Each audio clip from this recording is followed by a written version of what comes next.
Hi, everyone. Welcome back to the podcast. Today, I have a special guest. She was featured in a recent article in the Roy's Report, and it was written by Rebecca Hopkins. It was published on February 24th, 2026. And my guest, her name is Rachel.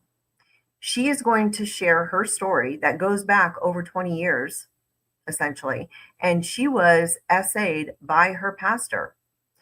And this was a pastor named Denis Roy, and he was a pastor at Christian Assembly, which is located in Virginia. But then he moved on to another church, and she is going to tell us all about that. Like many survivors, Rachel had to endure a lot, a lot. Not only the abuse, but the aftermath of it, the effects of it. And we're going to be talking about that. You guys know, if you've been watching my podcast, that when we talk about survivors, a lot of them share the same stories, similar stories. Obviously, the facts are always different, but they share underlying themes and circumstances that are very universal in these cases, such as grooming, such as being labeled as the bad guy in it. You know, the cover up that goes on. The pastor is reinstated, restored, and goes on to abuse again. So Rachel also went through a third party investigation, which is very interesting because she's completed the process. You're going to hear about that from her. If you've been watching me, you know that that happened in a third party investigation happened with Mike Bickle. It happened with Michael Brown. It is being asked to happen with the Bethel exposure, but hasn't yet. But that she's gone through it and she's going to tell us about it. And her attorney is Boz. Everybody knows who Boz is. He represents survivors of SA. I do want to warn people. I do want to give a trigger warning here because what she shares can certainly be triggering because she's going to be sharing what happened to her. So I am going to bring in Rachel. Rachel, welcome. Hey, thanks, Vanessa. So glad to have you. You and I have been talking. We spent quite a bit of time, I think it was last weekend, on the phone. And well, when you first reached out to me, it was by email, and you shared the information, and you said that it was you were going to be doing an interview with the Roy's Report, and that there was a third party investigation. So I'm so pleased that we were able to get together and talk about this, Yeah, and then bring it forward so that people can hear what you have to say. yeah, really full circle. It's been a Yeah, a long process, but I'm glad that we're at this stage. I know. And talking to you, I know, you do seem like you're well. Everybody's in different varying degrees of healing, and well, go ahead and introduce yourself briefly so that everyone Yeah, knows sure. who you are. Yeah. Well, I'm so glad to be here. Yeah, Vanessa and I have kind of communicated back and forth. And I love this podcast. I was really excited to be able to be on here. But yeah, my name's Rachel. I do still live in Virginia. I did move away for a bit, but we're back in Virginia. I have a husband and three boys. So we're entering the teen phase. That's a lot of fun. We'll have a driver soon in the family, which is terrifying, but so yeah, so that's a little about me. Yeah, all right. So, were you born and raised in Virginia? No, I was actually born in Pennsylvania, so Okay. not too far away. But yeah, I was born in into a very Christian home. My parents were actually hippies that were saved during the Jesus movement, and pretty amazing. Like came from non-Christian homes, and now all their siblings know the Lord and serve the Lord, and kids as well. And really amazing testimonies that they have. But yeah, That's interesting. So, where yeah, do you want to start? Because you're going to yeah. you're going to go back to, like, you were around 23, somewhere around there, when you went to the So church. yeah, so a little bit of background, like I shared, just came from a Christian home, very sheltered. Went to a Christian school, like a more, I would say, conservative Baptist Christian school, but also grew up Assembly of God Pentecostal. So it was a very strange merging. My mom actually was very much into Bill Gothard. So I don't know if you know about Bill Gothard, but the covering and all of those types of things. So um, all that to say, I was very naive, very innocent, loved the Lord and went to Bible school to be a missionary. And so went through Bible school and in the end took worship leading instead and worked at the college for a couple years. And at that stage, met a couple who came to the college who had been youth pastors at a church in Virginia. And so I would go home with them during holidays to visit their families, their church, and that's how their church was Christian Assembly. And so that's how I got connected to the church, just by going, just by visiting. And the people were lovely. The pastor was an older gentleman who had founded the church, probably like in the 70s. And it was just, a non denominational, really great church. And so I was working at the college as a bookkeeper in their finance department. And around, I would say 2002, the church kind of had a shakeup where they, Dennis and a group of elders kind of pushed the founding pastor out. And so in that upheaval, the bookkeeper who I had become semi friends with, she was around my age, she was leaving. And so they were looking for a new bookkeeper. And so I applied for that job and got the job. So coming into the church in end of 2002, it was How a old? very, I was 25, turning Okay. 26. hmm And so it was a very interesting situation because it wasn't the same church that I had visited, right? Because the founding pastor had left and Dennis was now the senior pastor. Um, And Dennis he is the perpetrator, Dennis Dennis Roy. is the perpetrator, absolutely. And so at that time, the worship pastor was supposed to have been the one to be taking over from the founding pastor when he retired. So the worship pastor was still there and Dennis had taken over. And so it was a very tense situation. So I just came to, do the books. I really didn't interact with Dennis that much at the beginning. Um, he was I didn't really like him. Like he was very brash in your face. I was very reserved, very, very shy, and just I, just kind of quiet. Maybe more reserved, especially at that time. And so, I walk into the situation that was just kind of a mess. And so I just start doing the books, and I would say around like 4 months into it, um, I would go into the main room, the sanctuary, and start playing the piano and just like worship in there just by myself. And again, I had trained to be a worship leader, so I knew how to do it, but I was also very shy. So I would just play and worship. Well, one day Dennis came in and heard me, and around that time, it was just like everything changed. Like the way that he treated me had changed. He began commenting on like my hair, my clothes. Nothing that was, overt, but it was a little strange, I And just how wasn't. much older was he? He's about 8 or 9 years older. And And so was he he had married a at the time? family. He was married. He had been married quite a long time and had 3 young children. So, and around this time too, I was getting to know his wife, Gwen, and I was babysitting their kids. So he really kind of pulled me into the family unit in a way. Um, the Because of the shakeup, the bookkeeper that used to be there, I had come down to live with some girls I had never met in a townhome, and this girl, she needed a roommate, so I was going to go move in with her. Well, Dennis found out, and he basically, called me in his office and said, "Hey, listen, she does not like me. She's not loyal to the church.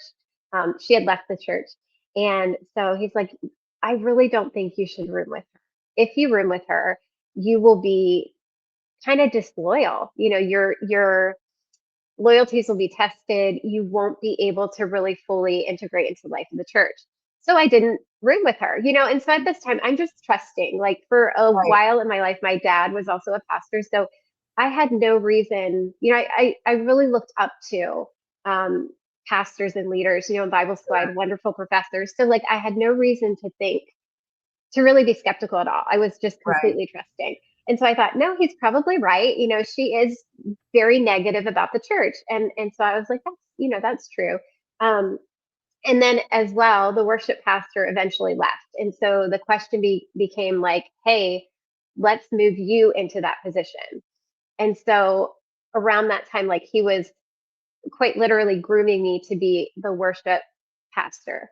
And so there were a lot of moving pieces at that time, and so was still living with roommates. If I had car trouble, he would take me to the car garage, or just little things that I thought were just being helpful, almost like a big brother.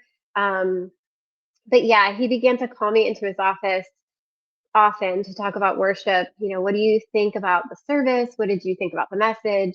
And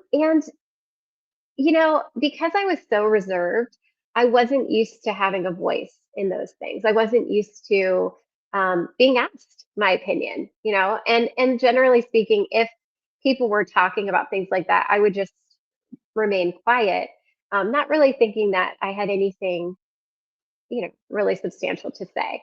But he began kind of drawing that out of me and, asking me questions. And so also at that time, I did begin to lead worship, which is a little bit controversial because in that church, women were not really allowed to do that. And so there was all of this pressure with that as well.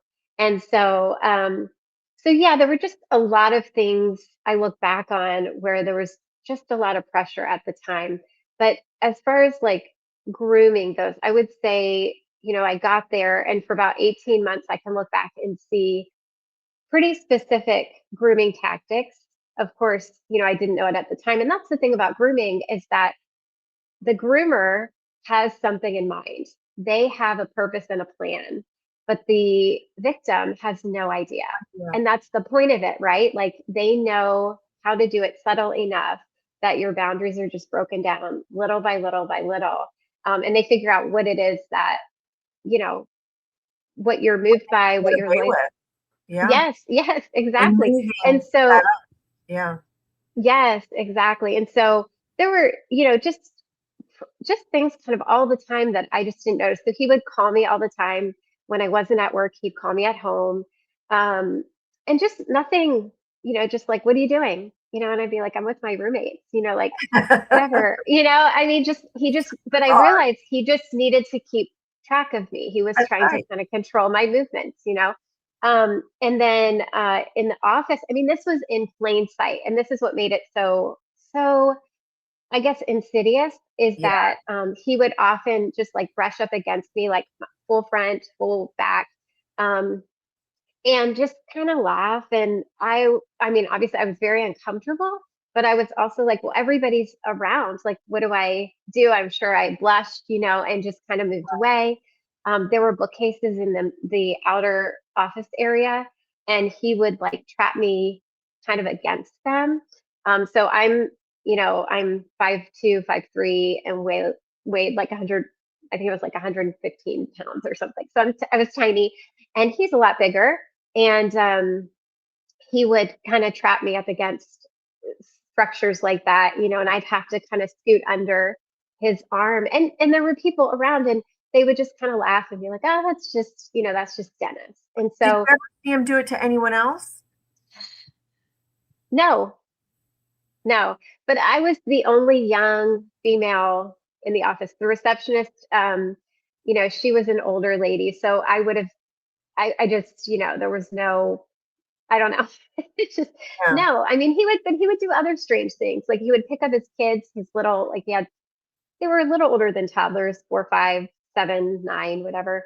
And he would pick them up and put them on top of a tall bookcase and just kind of walk away. And they'd be like up there, like, oh, and he'd just laugh. Weird. And then, yeah. So there were just a lot of things that when people said, that's just Dennis, you thought, okay, like, okay, like that's everyone else is excusing it. Maybe I'm the strange one here. Exactly. I don't know people like this. I don't know people who are so out there. that's not who I would choose to be friends with. This is not, um, someone that I would really look up to as like a role model per se. Um, though, I will say like he was very intent on like moving the church forward. So he was very much into like, praying for the sick and kind of the more charismatic type things. And I think that was really exciting for the church at the time. And so I think that's what kind of got him through a lot of those things. And then there were a lot of elders who were very much, they wanted to grow the church. They wanted to be a much bigger church. And he offered them that. He offered um, more of a visionary approach, I would say. And so around this time, he called me all the time. There was a definite casualness to our relationship. And there was a couple at the church. She was the women's ministry leader. And then her husband was like the drummer, but he did other things as well. And they noticed that our relationship was maybe, too close. Yeah. And so they confronted me. And this is in the report. It's in the report. Mhm. And so they confronted me, and which is interesting. They didn't confront him, they confronted me. And they said, does he call you all the time? I was very honest. I said, yes, he does call me at home. Um, and I think even at that time, he would show up to different places. Like if he found out I was like shopping at, TJ Maxx or something like that, he would show up. There were just random things. So it wasn't just, he just was kind of encroaching on my life. And when I look back over those 2 years, I was there for about a little over 2 years. There are very few memories of me just being like a single woman in that town, which I should have had those memories. But instead, he was in all of those things. He was kind of had his fingers, in everything. Yes. And so they confronted me, and I, was very honest and said, yes, he does call me. And so they said, we're going to confront him, but don't tell him. And so, I just was like, I can't not tell him because I felt very protective. It was just like, Right. yeah, I did. I was like, I can't just let them, I felt like I had betrayed him somehow, Right. like this truth was going to get him in trouble. And I did not want to do that. And so I called him and he might have actually, I think he was in the office and I said, hey, listen, this couple is going to confront you about the way that you're treating me, the way that you call me all the time. So, and I do have this written in a journal that I had never seen him move so fast. And he like rushed out the door to race home to his wife. And so I guess he told her some story, like, I don't know what he said to her, but so then she So calls she me. didn't work at the church, I'm taking it. His wife. She did not. No, she had young children. She was also a nurse at the time, so she would work evenings and nights and things like that. And Okay. so, he raced home, and they lived very close to the church. And so he's, running home, and then I get a call, and they want me to come over. So Him and his I'm like, wife? yes, yes. And you have to imagine, like, I'm pretty conflict averse. I do not like conflict. I was very, very, very good. Like I just had no reason to, I did everything to not be in trouble, even growing up. Like, Right. I don't want to be in trouble. And so I go to their house and she sits me down and she says, I heard what happened and I heard that you talked to this couple. And she said, when I was, a teenager, I had a crush on my youth pastor leader. And that's okay. That's normal. She's like, but you can't talk about it. And I remember just feeling so humiliated, but also thinking, I don't have a crush. That is not what Right. this is. I'm not calling him. He's calling me. He's following me. This is all he's pursuing me. And um, it was just so upsetting. And so I Yeah. was just like, okay, okay. And Did so you she's tell like, her, "I don't have a crush on him"? oh, I'm sure I did. Yeah. Okay. Was he I just sitting don't there too? know. He Oh, wasn't. No. I mean, he might have, I'm sure he was in the house, but yeah. no. And so I was just like, I was just mortified. I mean, that's really Yeah. the word. It's Yeah. just so mortified. And so then I go back to work. But this whole situation was just like this snowball rolling down the hill, you know? And there was part of me that was hoping that this would be it, that someone would step in and say, hey, like, leave her alone, you know, because there was Right. a part of me that was like, I don't want this. This feels awkward to me. Um, but I couldn't put my finger on it because I had no frame of reference. You know, Right. at no time, I mean, seriously, at no time did I ever think that he was interested in me in any way except, you know, a professional ministry way. Um, but I also was uncomfortable because other people were noticing that Right. this there was something off. And you know, so I went back to work, but then there were all of these meetings with the couple who noticed because that had to be dealt with. Right. So I was being basically told that I had to confront this woman and tell her that she should not have gone to the pastor with this complaint. Who And told you to do that? Dennis, What did he Dennis say? and Dennis and Gwen, his wife. Yeah, he's like, you need to confront her. You need to tell her that she was out of place for taking what you told her, which I told her he does call me, taking that information and you know running with it, making a big thing about it. You need to confront her. And honestly, I begged to not do that because I did not, you know, it was just like what. And this was going on over weeks, and in that time period, it was so stressful for me that I began to lose weight. Like I felt so much pressure and tension. And so I was like, please don't make me do this. Like I don't want to do this. And in the end, I had to do it. I don't remember the conversation. I just know, you know, in my journal I did it. And she was then fired. She was not able to be the women's ministry leader anymore. And I share that story because that was foundational to me in realizing if I ever come forward, if I ever share something, that is what's going to happen to me.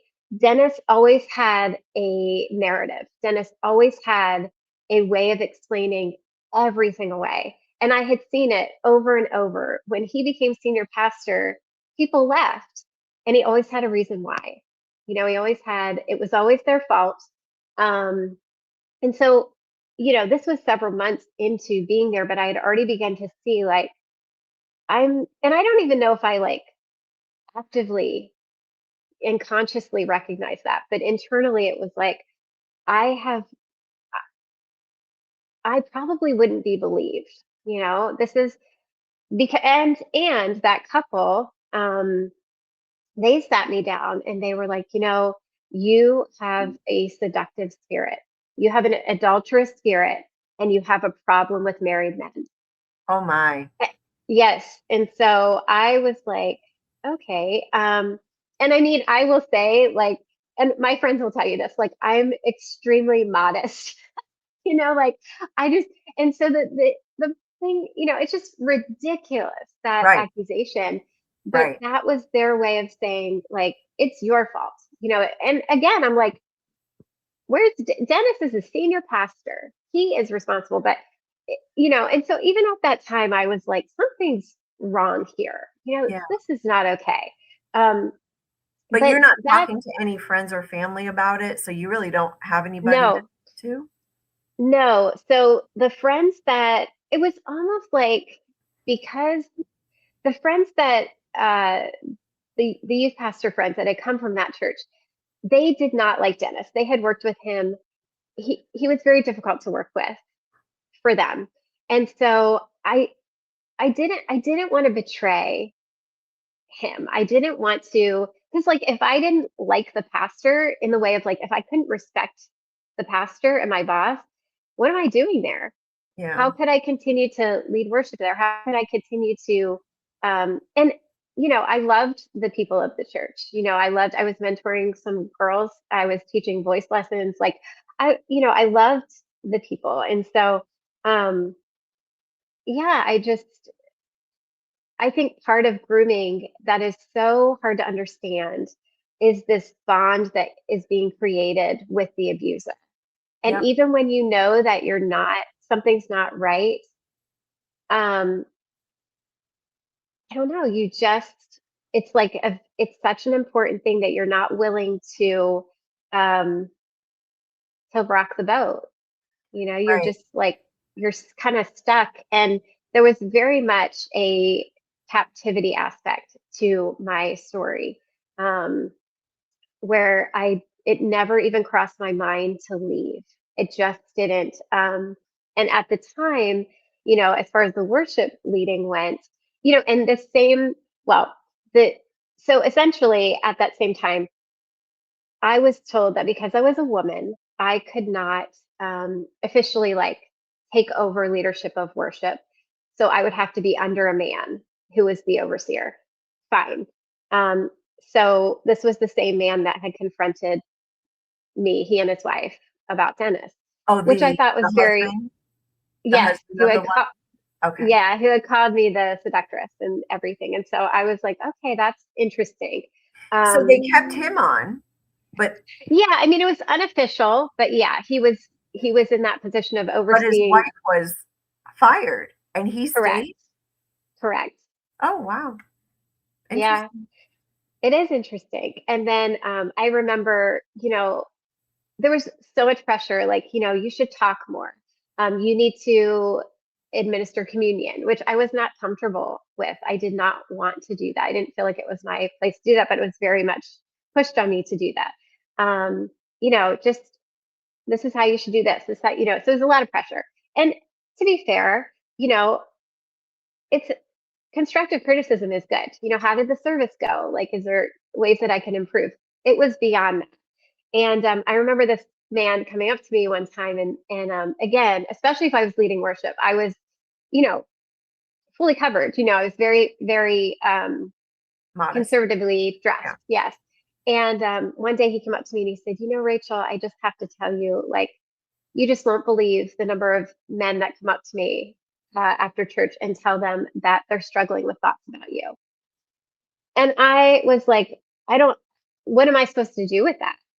But it was just like this Blaming you. crazy blaming me and this pressure to, I don't know, and just being a Right. woman, like, I Right, don't know because what what to do do. you do with that? He's saying he's just coming to you and giving you this, and then it kind of Yes. puts it on you to respond. To me, that's him opening the door to see how you respond, to see if maybe he can, get in with you. That's what it sounds like to me. Did you ever Yeah. get No, that I mean, he impression? was he was more fatherly. I just think in this church there was such a setup for a woman to be the bad guy, the Yeah, Jezebel, the um like a lot of and churches. I Yeah. like a lot of churches, yeah. Mhm. And so that was kind of like the very beginning of this really pressure cooker situation.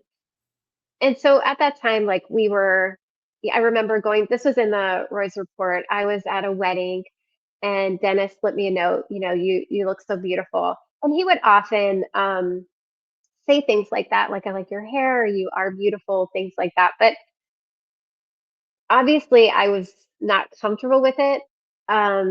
But I think I just was like, well, whatever. It's just Dennis. I mean, honestly, the amount of times I heard that said is it was all the time. It's just like, that's just Dennis. And I think even when his wife sat me down, she said, Dennis is the senior pastor now. He needs to realize he can't act that way anymore. And yes, and so More. there were numerous times where I, after the fact, thought I was not the first. This is not, that I was not the first. And I'm very sure of that today. But yeah, so there was just a lot of grooming. He would interfere in relationships like with guy friends. You shouldn't be careful with that guy. He's not really loyal to the church. He swears, or whatever, just like little things of. And so I would believe him because I was like, he's just trying to protect me. He's Right. trying to um, make me the best person I can be. Um, and so I would often stay at church late to practice music for the worship services. And at this time as well, we were connecting to apostolic network called Vanguard. And Vanguard Ministries was founded by Bobby Hill. He's the apostle. I'm sorry, it's so ridiculous. I And know. then, oh man, and then and at the time I had no concept of New Apostolic Reformation. Like it was very much had no idea what that was. But 20 years later, I know a lot about it. And when I looked up Bobby again, he has C. Peter Wagner on his front page, so it Right. was a NAR. It was a NAR Apostolic Network. Um, and so essentially what would happen is we would come under their covering. And so the apostle was Bobby. He lived in Virginia Beach and was connected to Regent University. He was a professor there. And so um, he would come in. Dennis was being ordained by him. And I was supposed to be licensed through Vanguard for being a worship leader. And so that was kind of all moving along at the same time as well. So I would have coaching calls with a female from Vanguard every week or, maybe once a month. And then at the end of it, maybe a 6-month period, I would be licensed with Vanguard. And then Dennis was going to be ordained with them, which was a different process. So I'm not sure, what that looked like. So like all of these pieces were ongoing. And I don't quite recall time wise the licensing, how that was kind of going along. But around, I would say, May of 2024, sorry, 2004. um, we were in the office in the church together at night. I think it was like a Saturday night, Friday, Saturday night, probably Saturday. And which wasn't unusual. And he asked me to come in his office, and he has this big had this big lazy boy leather chair, um, and he just said, come sit in my lap, which obviously is totally bizarre, but I did it. And he just reached down the front of me and put his hands in my underwear and touched me, and so that was like the start of the sexual exploitation, I would say, at that stage. So that I froze. Like I did not know what to do. Never experienced anything like that.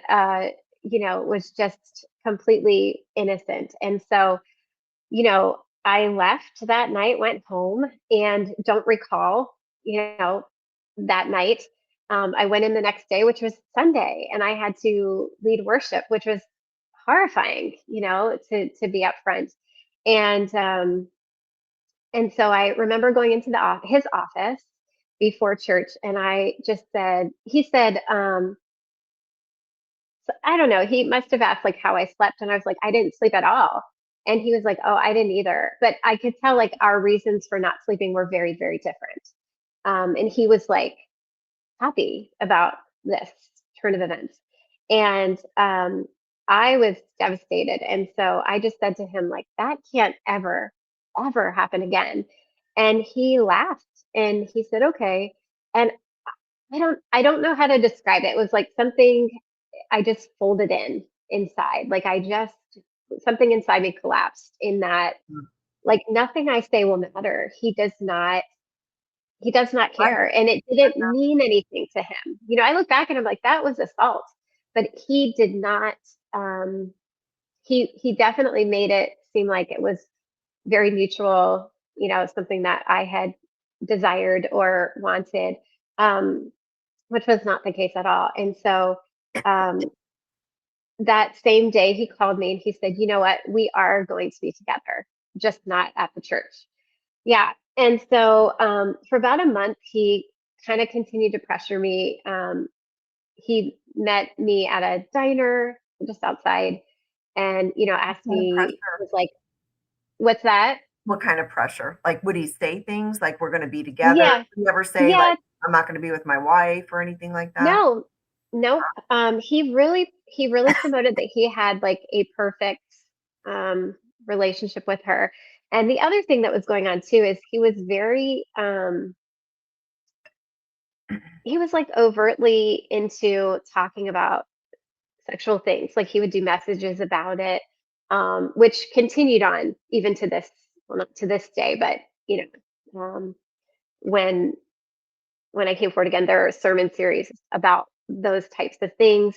Um, I remember the married couples did like a book on sex, and it was just very, just, yeah, like he would just normalize it, talk about it, you know, he would go home and, at lunchtime, and then he'd come back and be like, kind of brag about it. It was just very, Brag about what? very being with his wife, if you know what Oh I my mean. gosh. Are you Yeah, serious? like To I'm you not or to kidding. other people? To me, Just to you. I don't know if it was to other people, but all I can speak to is to me. Yeah. And so, and I was very, I mean, it was very uncomfortable, Of So, but course. all that to say, like, it wasn't like, he was like lacking something in his marriage or, nothing like that. Right. And so it was all just very, very confusing. And so, yeah, so the pressure would be like he said, like, I would kiss you if you would let me. And I said, no, like, I don't want to do that. And, I just was trying to think, like, why does he want this? Like, I don't understand, like, why does he want this? And what am I supposed to It's do? a power trip. Yeah, for sure. And so about a month after that first incident, another incident happened at my townhome, and that kind of started like a um, a more overt relationship dynamic for about 6 months. And at that time, he said to me, he said, "I've been dreaming of this for 6 months." And it really made me realize, like, this is something he wanted for 6 months. And I had no idea. I was not dreaming of this. I was not aware of this. Um, and so, for those 6 months, and even before that, I was trying, I'd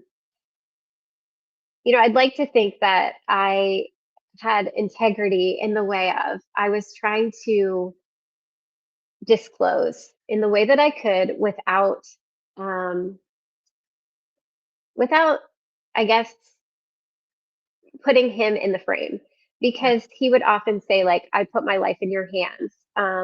My family would be destroyed if you said anything. The church would be Put the destroyed. blame on you. Right. Yeah, like, what would we do? Like, we finally have a woman in a position of, ministry, and what would happen if, you came forward, or, things like that. Like, I was very much, very aware that if I said anything, one, I would not be believed.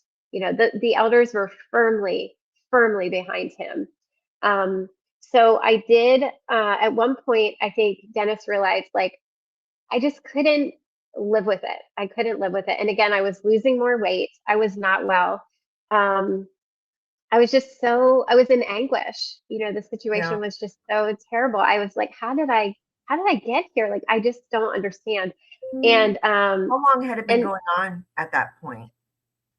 I would say even just like 2 months, Okay. but there was just this intense, it was just, and when the, sexual exploitation started, he changed a little bit. Instead of being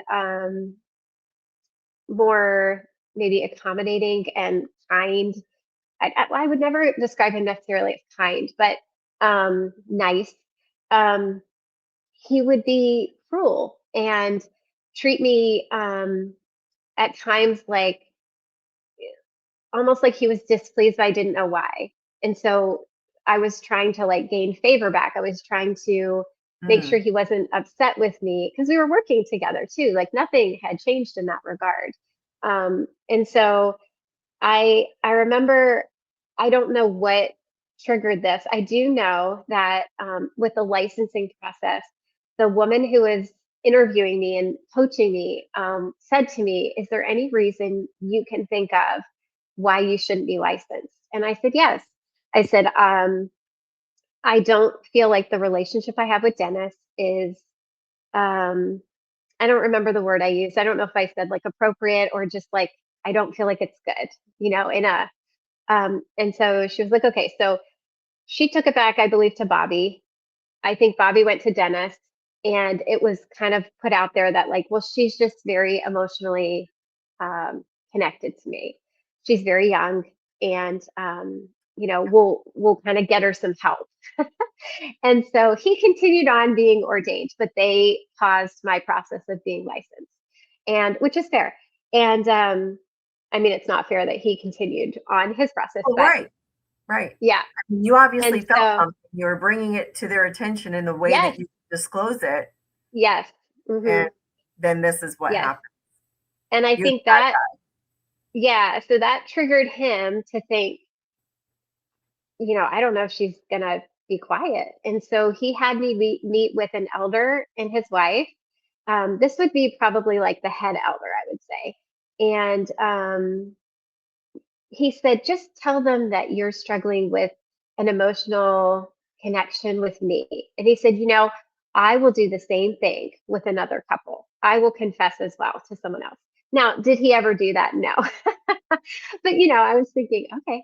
And so I went to them, and, they asked me questions, and I just kind of shared what was going on. Nothing physical, just, I mean, I didn't share any of the physical things.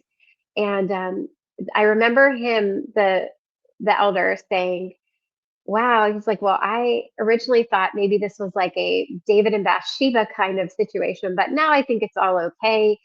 You just need to go through inner healing for your issues with, um, you know, a seductive spirit. And Is this and then we'll another be, person, a different person yes, from the original, and a he's called different a a different seductive? person. Yes. And his wife, days later, around that same time after I had met with them, and they did like these, I had to go through these prayers and repent and all of these things. Um, she called me and she said, Rachel, the Lord gave me a verse for you. And she read the verse that talks about how, like the no immoral person, unrighteous person will enter into the kingdom of heaven. And she said, does that mean something to you? And I don't even know what I said, but I just remember thinking, why aren't you reading this to To Dennis? him. Like, You got the wrong why are you person. exactly like, do you want his extension? Because I'll send you right over. And Right. so, but again, I'm This is the saying this for, mindset. That's how yes, they're built that way. It is yeah, a bizarre phenomenon, but it's it there. really is. It really is. And so I think that just kind of shows like why I knew I would never be believed, never. Right. And why Dennis was very good at making me feel like it was completely mutual, completely consensual. It was as much my idea as his. So that was very much, pushed on me. But I mean, even in my journals, even early on, I was like, he's totally using me. Like I feel like, and I even used the word abuse, but I think in a situation like that, it's very hard to reconcile that. How could someone that I trusted so much Right. do this to me? Right. And um, so yeah, for about 6 months, I just really survived. I was actually, did not at one point did not want to even be living. So I was thinking, how can I, end this because I don't know, I don't see a way out. And part of that was as well, in my mind, I thought, well, maybe if I date someone, he will leave me alone. And so there was a guy at church. We had begun talking. He was friends, we had a group of friends. And so we would just talk on the phone or whatever. Well, Dennis found out and took him to play basketball. And that guy did not speak to me again after that. And I don't know what was said, but in my mind, I felt like there had been something said. Of course. And and a couple weeks later, I think, Dennis had gone on a mission trip. And in that time period, this would have been like beginning of October 2024. Um, when he was away, I felt such a feeling of freedom. And so I just really was uh, like, Do you I'm mean done. October of 2004? Oh, yes, sorry. I think you said, Yes, yeah, because we'll get to 2004. Yes, thank okay, you. no Yeah, worries. so 2004. I just felt such a sense of freedom when he was out of the office, out of the country. And so I just was like, this is done. Like it's done. I can't fall for this anymore. And and he came back from his trip, and I remember him being upset that I was distant. And then he said to me, that guy, like, he has a girlfriend. Didn't you know that? And again, it was like this folding in on myself of like, I will never be free. I will never be free. And it turns out I don't think the guy did have a girlfriend. I think he was lying to me, but it was just such a control. My Yes, time was controlled. I was supposed to be given half days, like a half day a week, because I was working on Sundays. He called me during a half day, and I was with people he did not like. And so the next time I asked for a half day, he said, "Oh no, you don't get those anymore." And I just went in the sanctuary and cried because I was like, I am fully controlled. you I were have no fully freedom. controlled Yes, every I was aspect of fully, your life. every aspect of my life. Yes. Um, and so this would have been the end of 2004. I went home for Christmas, and I just three people in that time frame around that time just saw, I had lost a ton of weight. I did not look well. I was not well. And they kind of coaxed some of the truth out of me. And they were just like, you have to leave. You must leave. Like, you are being abused. And three of them used the word abuse. And so I said, okay. And so I told my parents, I was like, you always told me if I ever had to move home, you would, be happy to help me do that. And I need to move home. And I really didn't tell them much at all. And so the youth pastor friends that I had met at college who came from Christian Assembly, she especially was like, we, like, please, please leave. She was pleading with me. She was the first person I disclosed to several months before. And so she knew like everything that had been going on. And so she had been begging me to leave. So they had moved back to that area, the Virginia area. And so Dennis had gone out of town. He's Canadian as well. So he went to Canada with his family to be with their family. And one night, it was like New Year's Eve weekend. And I, like, literally in the night, we didn't turn lights on. We had little flashlights, and I cleaned out my office because I knew that if he came back, he would not let me leave. I just knew that it was like I had to escape. And even my friend knew that. Like, this has to be secret. We cannot tell anyone we're doing this Wow. because there was such a control aspect to everything. And so, yeah, in the middle of the night, we're like, putting stuff in boxes. And so the next day, the receptionist comes in and she sees that my office is empty. And she calls me and she's like, "What's going on?" And I said, "I have to leave. I can't tell you why. Please don't tell Dennis." She calls Dennis. Dennis packs up his family from his Canadian Christmas vacation and rushes back same day. Um, and he meets with me and tries to convince me to stay. And he said, "I can put you up in an apartment somewhere. I can send you to Regent University. We can pay for you to go to Regent and finish your degree. Just don't leave this way. People will be suspicious. Let's figure out a different way." And and again, like, all of this time, he was saying, "I love you. Um, you're my soulmate." Um, Said I, that before? oh yeah, yeah. I guess I left that out. Yes, yes, yes. Wow. hmm So pretty much as soon as the like sexual exploitation started, and even a little bit before, maybe I just can't recall. He would he would say that, like, this is like he was married and he was happy, but he had so much love, like King David, he needed to give it away. Um, And I wanted to ask you about that because that is the title of the Roy's Report article. it is, Too yeah, much love, right? Where is it? Too right. much Too love much to love give. to give. Would he say that to you? Yeah. hmm What Yeah, would he because say? yeah, he would just say like I like King David have too much love to give. So he was very at no time did I think he was like wanting to leave his wife.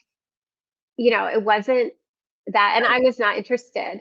Um, but or he would say like, I wish I could come visit you in your hometown and hang out with you with your parents. Like so it was very much like he was treating me like I was like this girlfriend on the right. side, but yet he was saying, I'm so happy I have the perfect marriage and life. It was so bizarre.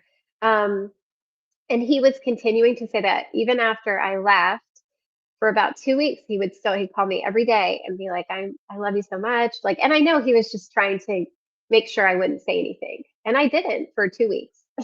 Um, so I left and moved back in with my parents.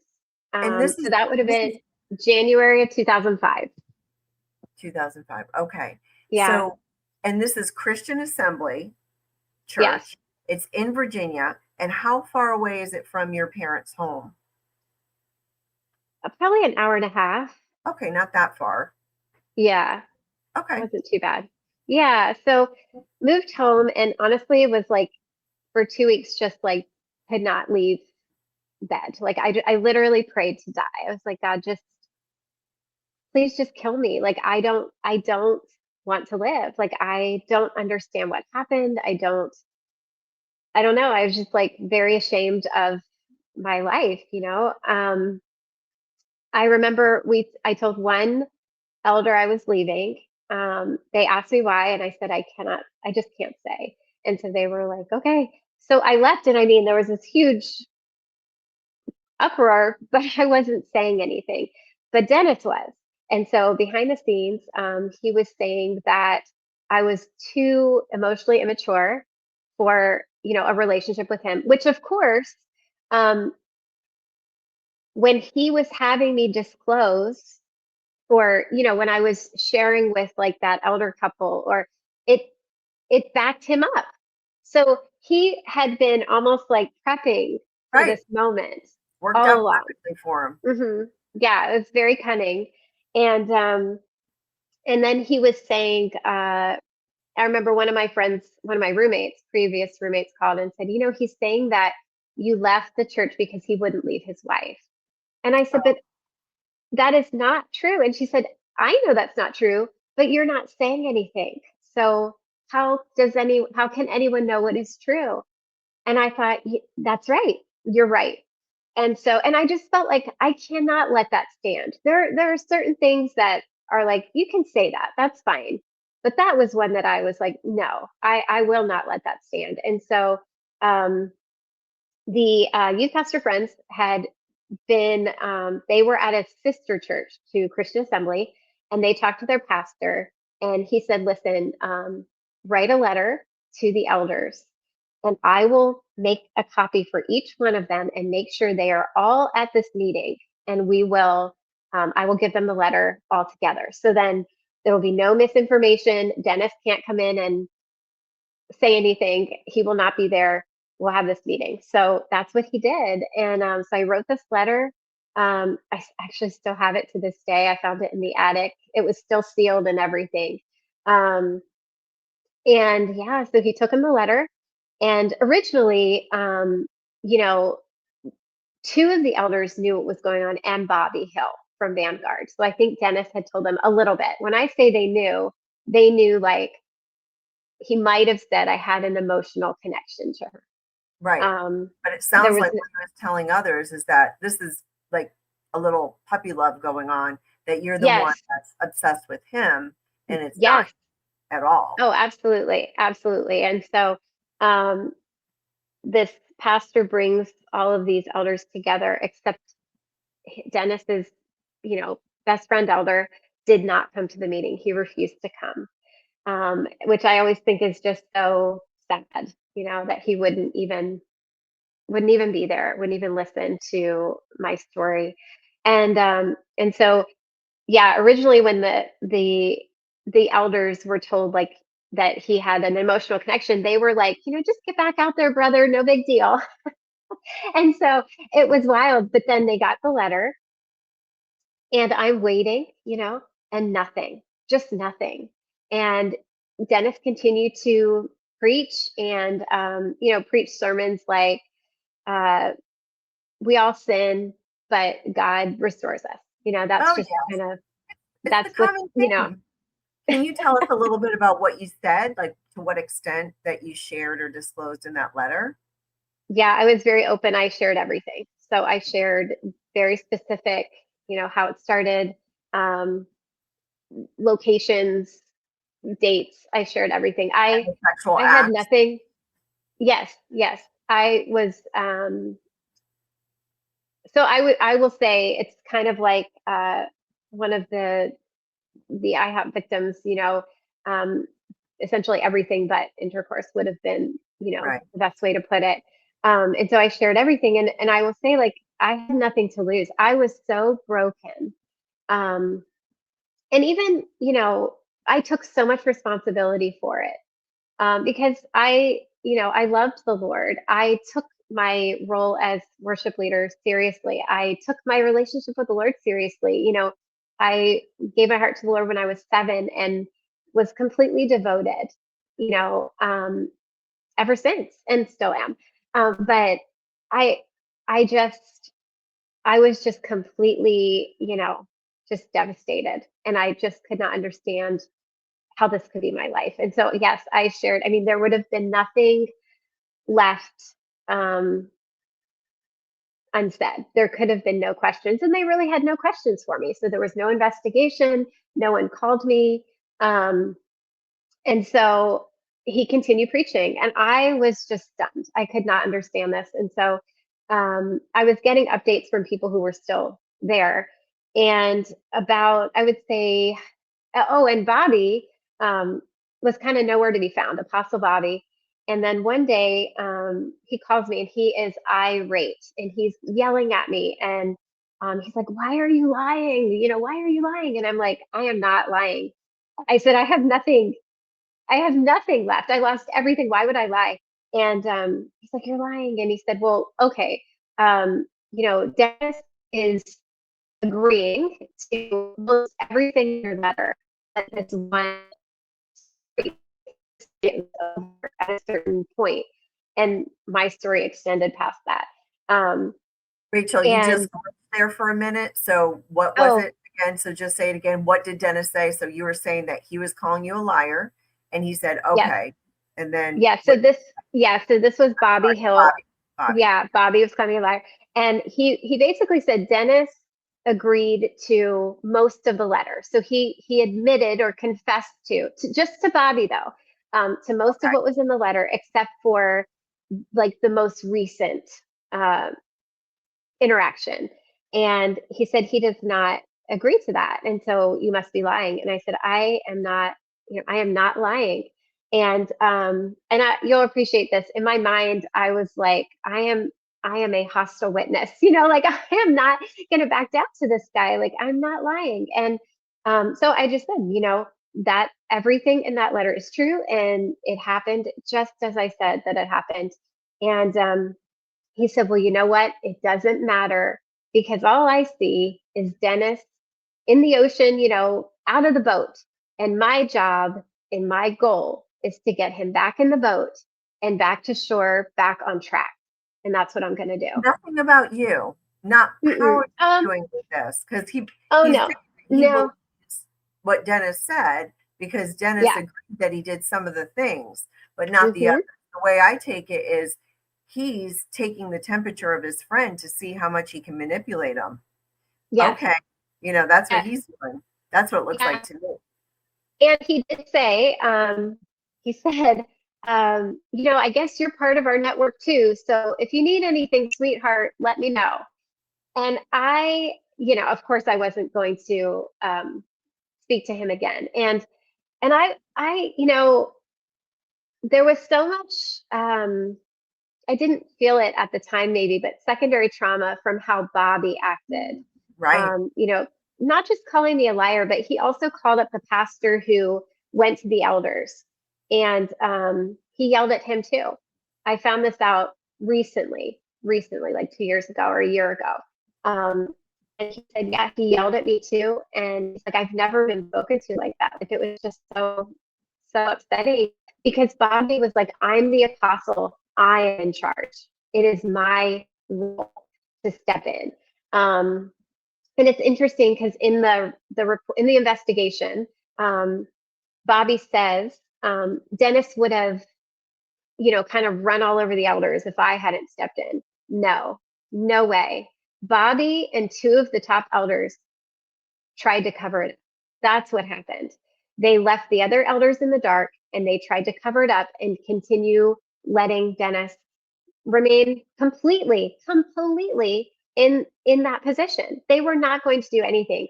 And so I was like, I just thought, I literally just like laid bare everything and there's no Yeah. concept. I could not believe it. I was just stunned. So And he's so, still but what preaching he is after you still send the preaching, letter. Yeah. yes, for about a month. Um, and then once, I think it was like a Sunday morning, I opened my email and there was a guy who had left the church. He was very disgruntled with Dennis and everything. And so he left the church. But he heard about my confession from someone I had confided in, and it accidentally got to him. So it's not their fault, but he found out about it. So he wrote an email to the entire church detailing, personal things that I had shared, which was again another humiliation. However, people in the church rose up and began to write letters and make calls and say, like, we are leaving if this is not okay. Good And for so them. that is why Dennis was forced to step down. And then eventually enough people were upset that they were like, you can never pastor here again. So that was the church response. The elders would have kept him. And then Bobby already had a plan to move him to another location. Right. Yes. So that was like part one. Part two. So part two. So in 2006, Dennis and his family moved to Indiana. And so this was through Bobby Hill Vanguard Ministries. So they moved to Indiana and they start like a church plant kind of thing. And as far as I am concerned, like shortly after that, I just couldn't deal with like keeping this alive in the way of like, I can't keep thinking about this. There were Right. 2 books on adult clergy essay, 2 books. At And that time. yeah, there was like, Is Nothing Sacred? And there was another one. But so I read them and it was very helpful for me, but I couldn't talk to anyone because no one had the language. No one had, I went to a Christian counselor and she was like, well, let's talk about why you did this. And I thought, I never went back. And so, it was just on my own trying to figure out how to put my life back together. Um, and, and so that's what I did. And what I didn't know is that I just buried it. I really just buried it and locked it so deep. And, we've talked about this, but in the subsequent years, I would read stories of women who were abused by a pastor or a lot of books on spiritual abuse and things like that. And not one time did I think of Dennis and myself. I don't, it's unbelievable to me, but I did not think of him. And my husband and I had other church abuse situations. So I would just think of those, like, oh my gosh, like, these terrible pastors or whatever, but never thinking of Dennis. And so I really just moved on. And so, and I mean, apparently so did he. So, was it 2023 when the IHOP situation happened? Do you remember? October. Yeah. October of 2023. Okay. And in that time period, I kind of lost touch with that. I keep bringing them up, this youth pastor couple, but we're wonderful friends, and they're my kids' godparents and everything. But they kind of came back into my life. So I had kids, and just life kind of moves on. We moved away from each other. Well, they came back into our lives, and they showed me an article where Dennis was arrested for theft. And in my mind, I just kept thinking maybe he's changed. You want to think. Oh, and I did leave out when Dennis was fired. He confessed to the church, and his confession was an emotional affair that he allowed me to get emotionally attached to him, and for that he was sorry. Sounds very He did, familiar to the Ben Armstrong situation. An emotional yes, affair, an affair. yes. Yeah, Oh yeah, it was very much stressed. It was mutual. It right. was, I mean, several people told me that.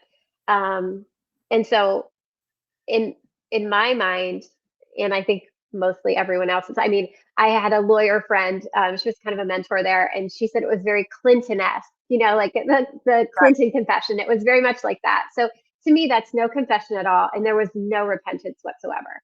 And so, but he moved on, and so what could I do? There was nothing I could do. So the IHOP women, so Jane Doe came forward, and it wasn't so much her, disclosure in my mind, that kind of reawakened this, but how she was treated. Because she wasn't a child, right? She was young, but she wasn't, a child. And so people were like, well, she should have known better. Or, there were so many comments, and it just brought everything back. And I was like, wait a minute. And it wasn't like I forgot that that happened to me, but I don't know. It just was so far from my mind. And I thought, who was that terrible guy that called me and was yelling at me and calling me a liar? And I was like, it was Bobby Hill. And so I looked up Vanguard Ministries. And then I was like, well, where's Dennis now? Like, what's happened with him? And I realized he was a pastor of a Vineyard church in Indiana. So that kind of started this whole process. Yeah. So at that time, I looked up Vineyard, and they had a reporting system, or like a reporting hotline with Guidepost Solutions. So I did my due diligence. I looked into, you Right. know, Vineyard. Well, more so, I looked into Vineyard, and I watched all their videos on their new restructuring and how they care about victims and all this stuff. So I was like, okay, this could be okay. And all I wanted to know was, and I emailed them, how do you vet your pastors? Do you look back in the past? Like, what do you do? And so a Guidepost woman reached out to me about a month later, and we had a call, and I, told her my story. And at the end, when I say she laughed, she wasn't laughing at my story. She laughed because she said, I thought you just wanted to know about vetting pastors, but this is like, whoa. Right. Yeah. And so I was like, yeah, sorry about that. Um, but I just said I just felt like I should come forward in case Vineyard doesn't know. And she said, well, Rachel, definitely. can I Yeah, ask you? So it sounds like from what you're describing, you tell me if this is correct. Vineyard has this process in place where you can report, and it is a third party. It goes to a third party Guidepost, right? yes. Um, Disclaimer, I would not recommend it, but they Okay. do have it. Fair. Yeah, I feel like I was kind of the guinea pig. Guidepost has some bad press. I will just say that. Okay. I would not say they are I they're not a independent third party. They are going to be loyal. They're to who pays them. They Of are. course. I mean, they're contracted with Vineyard, so they work with Vineyard, all year long. It's not like just pulling out like Firefly or Amy Steer, who we worked with. But yes, they do have this third party. So what happens is you call in, or get connected with them, give your complaint, and then they go to the Vineyard National Leadership, and there's a team with the Vineyard National Leadership that decides what to do with these claims. And so Not she independent went, whatsoever. mm-mm. No, but what did I know? I had no Right? idea. No, but It, we're yeah, learning. It's we're not learning. Yes, right. and that's one of the reasons why I wanted to come forward, is I did not want anyone else to go through this process if they didn't have to. I yes. So that was in what, 4 or 5. Yeah. 2024, 2024. So, spoke to this Guidepost lady. she went to Vineyard USA, and they came back to me with a proposal basically. Would you allow us to go to his board and give your identity, your story, and would you be willing to take part in an independent investigation if his board initiated it? And I thought, no, no way. I will not be investigated by his board, who, knowing him, are his best friends. And, they're no. So I just said, listen, I'm going to step back for a minute and seek counsel. And that's when I contacted Boz. And so Boz had a somewhat of a relationship with the Vineyard guys. And so he said, can I contact them and, start see what happens? And I said, yes, please do.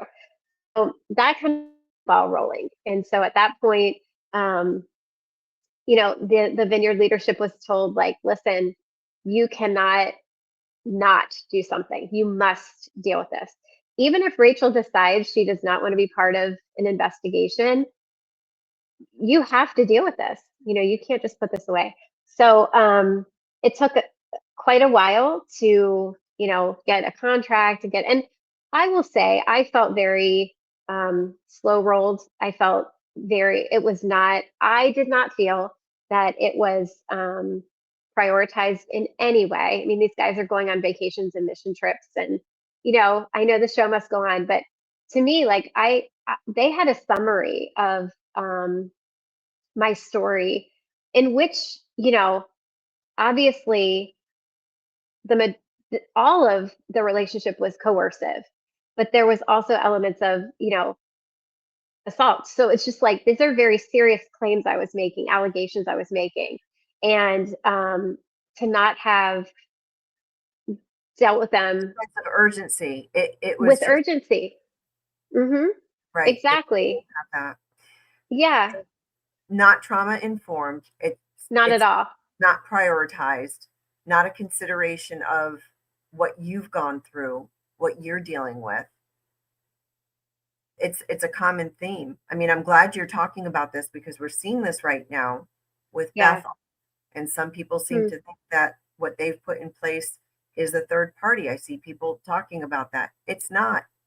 No. It's not an independent third party that they have in place. And you are here with the experience to help us and Yeah. help people that might be Yeah. considering that. So please go Right. ahead, Rachel. Sorry. Yeah. No. I love, I love when you speak. Oh, thank you. um, so yeah, so we just, it took a while. We decided to get Amy Steer, investigator. She's a Can you lawyer, tell but us she also about does her, investigations. who she Amy is? she worked with Grace, Godly Response. Um, I don't know. Do you I forgot remember? what it was for, but that's what Boz put together. Yes. Grace. Hmm. Yeah. So Yeah. they had worked together, and so he recommended her. And so she was going to be available like January of 2025. So we kind of had to wait for her, but also, it was just kind of crazy that it took so That's long. a long time. That was just It two took months a ago. Yeah, it was quite a long time. Well, it's be 2025, January 2025. Oh, So yeah, because we were still it took us a year essentially from when almost a year when I came forward to an investigation to actually start.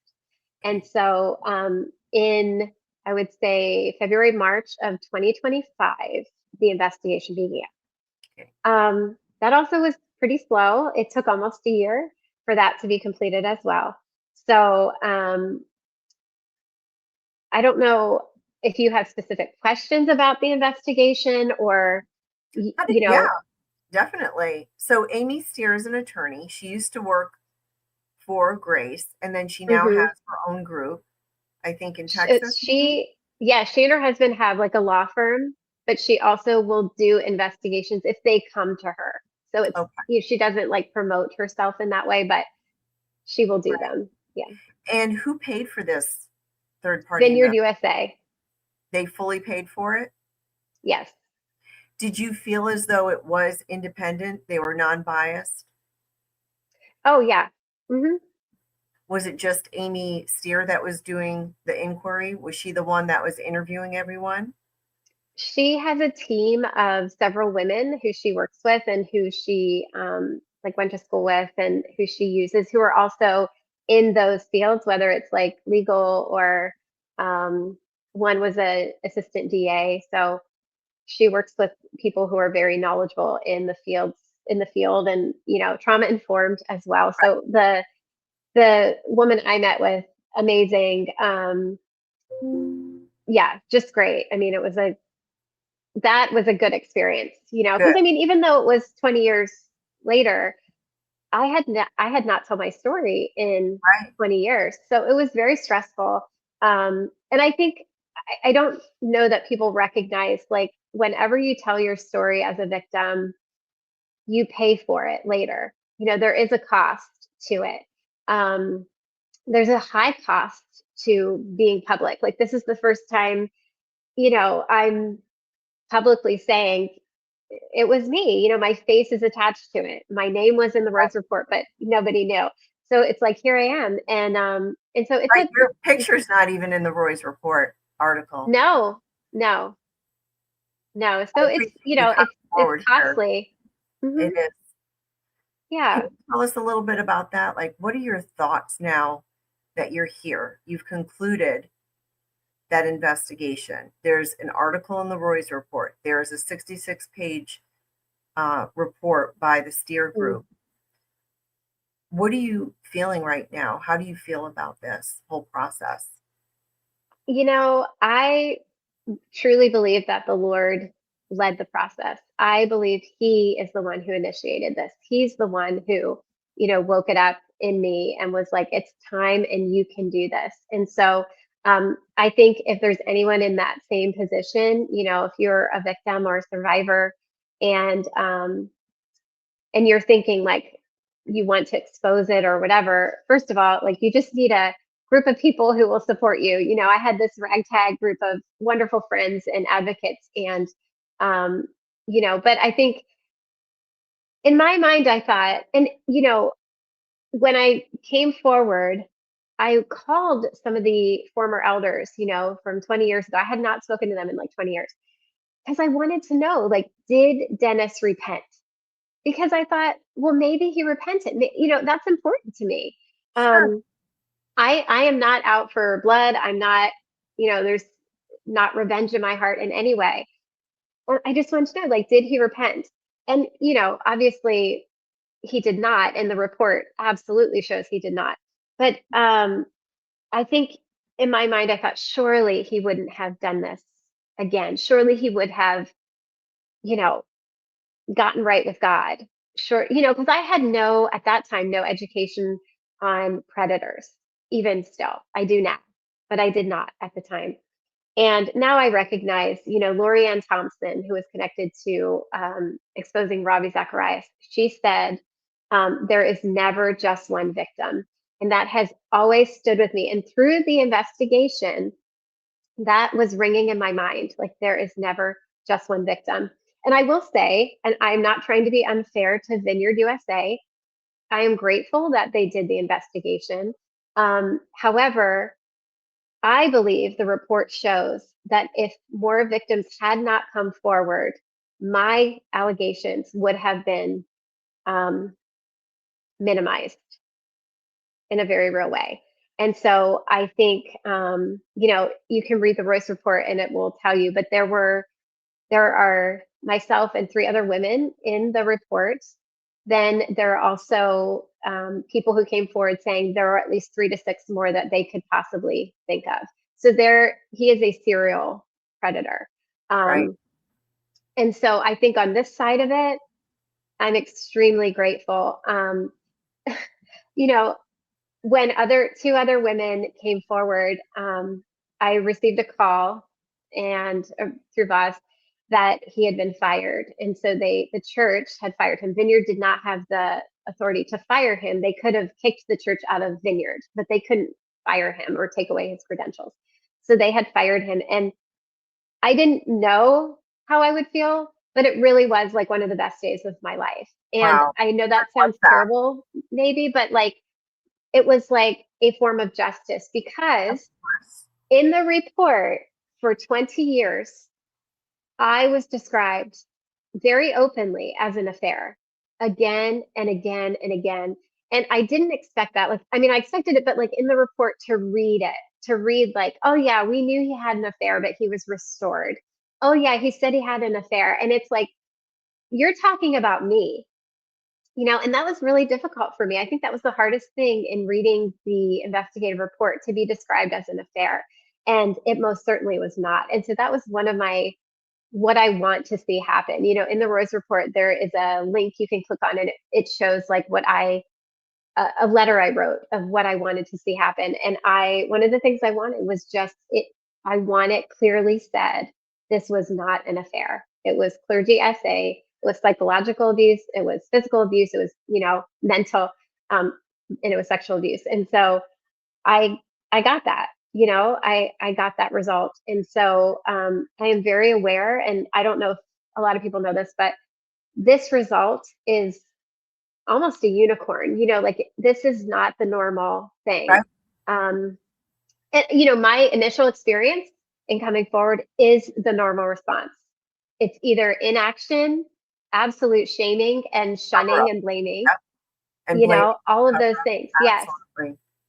And it's devastating. I can tell you, it is a terrible, terrible way to respond, and it leaves um, lasting harm, Yeah. on a person. And so I just really believe, like, God, it was the right time. We have more education into this. We know more about it, and guideposts was there. So I'm not sure Serves a investigations purpose. are. Yeah, exactly. And we've talked about this. Investigations are, they can be pretty brutal and not always effective. This, again, it was almost like, um, despite all the moving pieces, uh, we we got to this point. Right. And I mean, the report shows, like, when Dennis, basically Vineyard USA, despite promising me confidentiality, um, they went to Dennis and told him that I was the reporting victim. That very same day, they told me they kept confidentiality. So I feel very betrayed by them. I feel like they lied to me Yeah. openly. Um, and I did confront them about that, and they, gave a very, like, sorry, but we can't tell you why we did. Um, so I will just say that, I think they're just like everybody else. I'm very grateful that they did the investigation, but it was not for me. It was it was Unfortunately, not to. everybody gets that. But, and Yeah. I'm sure people are thinking, was there criminal charges? Was there a civil charge? You did have an attorney, Boz, Hmm. and I'm assuming the statute of limitations Yes. bar any type Yeah. of lawsuit. Yeah. There in Virginia, there's no statute um for sexual charges, so like assault and things like that. Um, but at this stage, I wanted to go with and even the investigator asked me at the very start, "Do you want to file charges before the investigation?" And I just thought, I'm just gonna let's just do it. Let's just do the investigation. I know I can handle that. Um, I know I have, you know, whether it's the evidence, the corroboration to get this part of things done, and then we'll see. So at this moment, none of the other victims have, moved forward with any kind of action that I know of. Do you know if these victims that have come forward are their circumstances more recent, like in the last few years? Yes. So essentially, when I came forward, and the 2 years, well, the year and a half that followed. So while we were waiting to get an investigation going, he was, um, abusing other women. So there were other victims current at that time. Um, and yeah, I mean, when when I came forward and he found out it was me, he said, "Oh, I beat this once. I will beat it again." And Said that to you? he said it to other people in the church. And so essentially it just he realized like, well, I was restored. So he called up Bobby and was going to have Bobby vouch for him, which Bobby did, to Vineyard USA. To get And on the platform. yeah, he just wanted it to be done, like it's over. So he said, I'm coming back for Easter. So that was his big plan. He said, he said to Vineyard, I'm going to text everybody and tell them I'm coming back.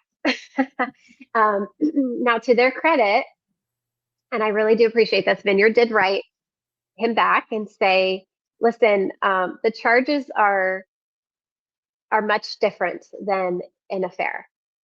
So it would be premature to be telling people that, this has been dealt with. But they all still were kind of fine with him going to church on Easter, which is wild because, and again, I was not told, that's not trauma informed. And so I was blind to all of this until I got the report.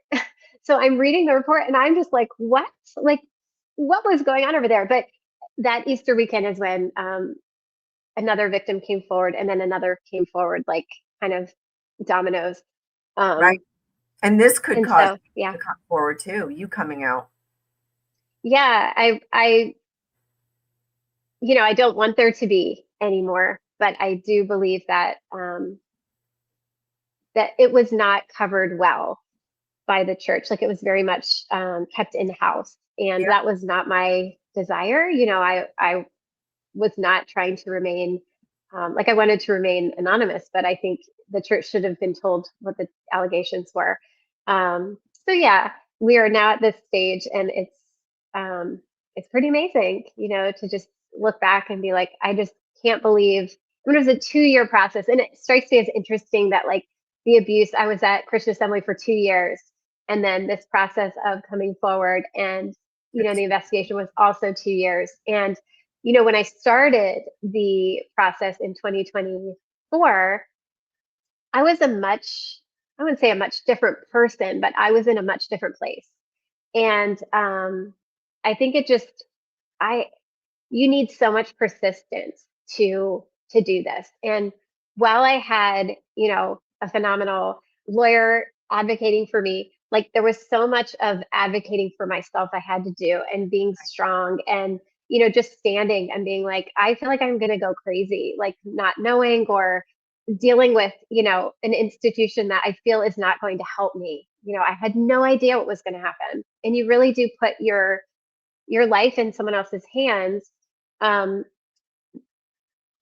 kind of knowing that you're not their first priority. Their priority is their institution and they want to keep that safe, um, but I'm really grateful that the Lord, I think he was just like, this needs to stop. And I think God loves the victim. He cares about the victim and he wants justice and healing for the victim. And I think I've learned that more than anything, that, that's where his heart is, not for the pastor, even though that's who everyone gathers around. That's who everyone, in my case, they were like, send cards, he was put on leave and send him cards. And they set up a meal train. And I'm like, I'm going through an investigation. I would love a meal train. But we So don't go do ahead, that to you. my kids. No, nobody said send Rachel cards. No, No, send him no, cards. Matter of yeah, fact, I don't know if I've seen this on social media. That just reminded me that there's people saying, pray for Robert Morris. Do you know who Robert Morris is? I do. I do. And that just reminded me of that. Why is that coming out right now? Why aren't you why isn't there a cry for pray for Cindy Clemenshire? Yes. Robert Morris is going to be let out of jail soon. Yeah. It is Where's her meal train? right. We make a couple steps forward, but then there's steps backwards. But I so agree with that. yeah, I hope that, I know you say I don't want people to come forward, but in the sense that you hope that there's not any more victims Right. that are out there. But I hope they do come forward. I hope Yeah. that you have courage because you are so courageous and you shared and you had an attorney. And can you share a little bit about that process, how you felt Like, how did that make you feel, knowing that you have an attorney that's advocating for you? Because that's happening right now Yeah. with people that's they're survivors in regard to Bethel. And I know that there's a lot of confusion. I've talked to a lot of people, and some people just they don't want to deal with attorneys. But I mean, obviously, I am one, and I am an advocate, and I am victim informed, and I know that there's plenty of attorneys out there that would love to help. So, if you would Yeah. share a little bit about your experience. Yeah, absolutely. I mean, in a way, I feel like it was a fluke that Boz, you know, agreed to help because um, he didn't get anything out of it. It's just he just stepped in, and I needed that. But I really would say after going through this, like your first call should be an attorney. If you are a victim, call like Vanessa, call Boz, somebody. They will talk to you. It will cost you nothing generally for that first call, and you're given options, right? So Boz said to me, you have a couple options. You can forget it. You can just walk away and go on with your life. You can go public. You can, find like a Roy's report or somebody to write your story, or you can push for an investigation. You can go to the institution. And at that time, the verse the Lord gave me was do justice, love mercy. Actually, I'm wearing a necklace that says do justice, love mercy. Somebody had given me that. And so I told him that, and he said, well, I guess doing nothing is not going to work. And I said, it's not going to work. And so he was like, okay, let's do it. And there were so many times that I felt that Vineyard was not taking me seriously. I felt that, and he just was like, we can do this. Like, let's just wait. Let's just wait and see. Like, I think we're getting somewhere. And so it was very encouraging. So I would say, like, call an attorney. Just seek out counsel first before you go to, say, a third party, or like a safe church or a guidepost. Before you go to the church's investigating system, ask an attorney what to do. And then if you do decide to go through this process, you will need advocates, whether they are official advocates, but somebody who can an attorney isn't an advocate. Attorney isn't going to hold your hand, right? I mean, you may, Vanessa, but it's They do. you. I mean, they should, especially in this sense. I mean, Yes, they are supposed to encourage and counsel yes, and support and bring yes, you through. Yeah. yeah. I just mean like on a day to day, Oh, like right, you're right. You're not you're going to gonna need like have. yeah, like an advocate who is just there for you and will listen and but also someone who knows these kind of processes, who has walked maybe this before, or and there are people out there who will fight for you as well. So who are making sure, like, is the organization trauma informed? Are they actually walking in those principles? Are they transparent? Are you safe? Are you all the things that the 6 trauma informed principles. And so, but yeah, I first call should be a lawyer, and you don't have to do anything Right. fast. I mean, there is statutes and things like that, but like I don't have, I'm well outside that, but there is no rush, right? Like you need to do what you feel safe with Right. when you want to. You don't have to do a podcast, right? Like no one ever has to. You don't have to go to Julie Royce. You don't, just do what you feel comfortable with, what you feel. If you just want to tell a friend, then start there.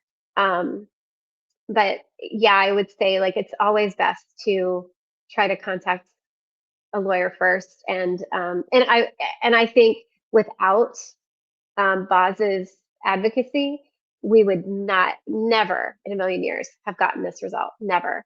Right. So Right. I'm extremely grateful. That's so good. I just wanted to touch on one thing in case somebody remembered this, because I did. You had talked about um, Dennis being charged with theft. Do you Yeah. remember that? And that was related Yeah. to a goodwill theft, right? Yeah. Oh man. Did that So have any, correlation to, like him getting caught with other, I mean, obviously other than the theft, but did it bring the church's attention to him, so to speak? You mean when it happened in The theft, 2015? Yeah. right? So the theft was in like 2014, 2015, and he was essentially caught. There was an investigation. So it wasn't just one time, allegedly. Was more than one time where he was taking things from Goodwill. Hmm. Um, and he actually, there were multiple people who knew. Um, I think within Vineyard, um, Vineyard USA, like the national, did not know until several years ago, but they did know eventually. But Dennis just said he was never, I guess, never charged. It was just like a misunderstanding. However, if you pull the police report, it shows that he was charged. So, people just weren't doing their due diligence on That's that. And he just really, I mean, this is the thing. This is the question people are asking. How was he able to get away with this for over 20 years? Because I even shared with you, he was kicked out of his original Bible school. He went to a Bible school in Canada. He was kicked out. Why? I don't know. Um, and you can't really trust any version that he has said. You know, we right. have no Or idea. friends and family can't trust Right. each other. There's a Yes. lot of cover up going on all these years. There's a lot of red flags, and that is the underlying question. Why was he able to get away with it? These people are very good at it. They put themselves in the Yes. position that they're Yeah. in. They work it. They know what they're doing. They're very crafty and clever. So where Yeah. is he now? I know you said that he was terminated from the last position, and that was a few years ago that he was Uh, terminated from the last church. Dennis, you mean? Yes, Dennis. Yeah. So he was fired May of 2025, Oh, just last year. just last year. So the investigation began, and I came forward. He still was in for a full year. The investigation started in February of 2025. He was put on leave, and then he was fired May 13th, around that time. Um, and so then he was driving a school bus for the school district. But recently we found out that he was fired, so he was let go from that job as well. Yeah. Okay. Which To I reach think is out to you at all? what's that? He tried to reach out to you at all? No, no. And actually, I did speak to someone who, yeah, essentially,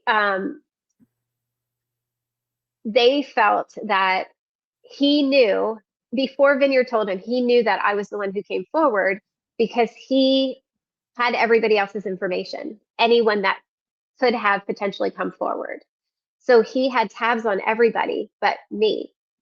He didn't know how to reach me. And so he figured it was me because, I'm sure he was trying to Calling brainstorm. Hmm. right? Yeah. Yeah. And I And don't expect to to hear anything. Um, yeah. I just have one But last question. oh Did you yeah, ever go ahead. any of the other survivors? So I did speak to one. Um, and yeah, I mean, it's very different, I think, when you have like 20 years of uh, distance, maybe. And I would say not that there's like worse or, in any way, but the exploitation was definitely to a different degree in my case. Um, but yes, I did speak to one, and they all of the so there are two in particular were very, very grateful, and even the church, I believe, itself was very grateful that I came forward, because the victims themselves felt that they would never have been free from him had I not come forward. So there was Yeah.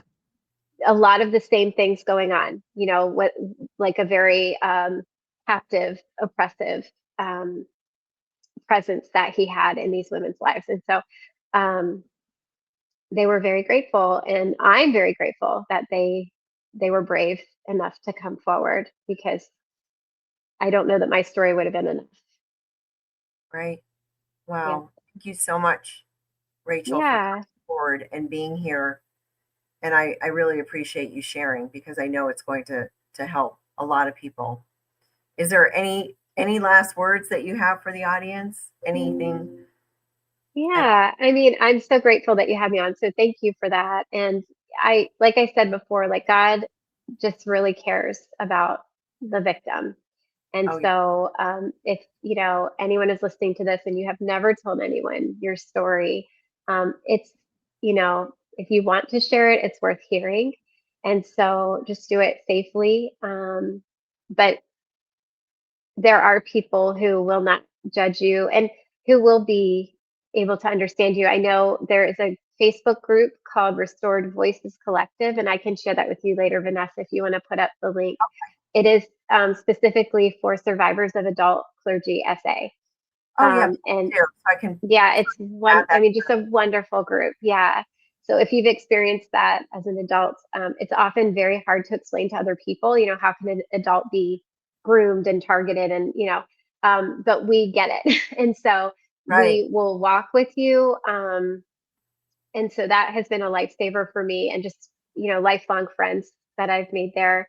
But yeah, God cares about the victim, and your worth listening to, and your story is worth hearing. And so, yeah, Thank you, that's Rachel. about it. Yeah. So Thank much. you.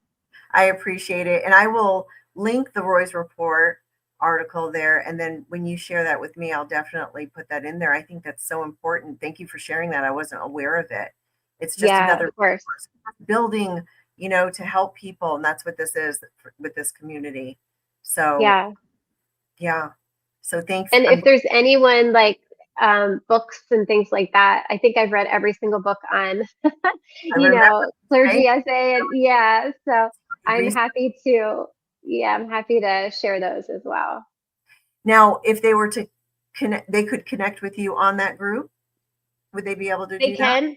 Okay. Yeah, they can. And I mean, I'm happy if there is someone who would want to connect, Vanessa, they can maybe connect with you, and then you And could I share can my forward email. on.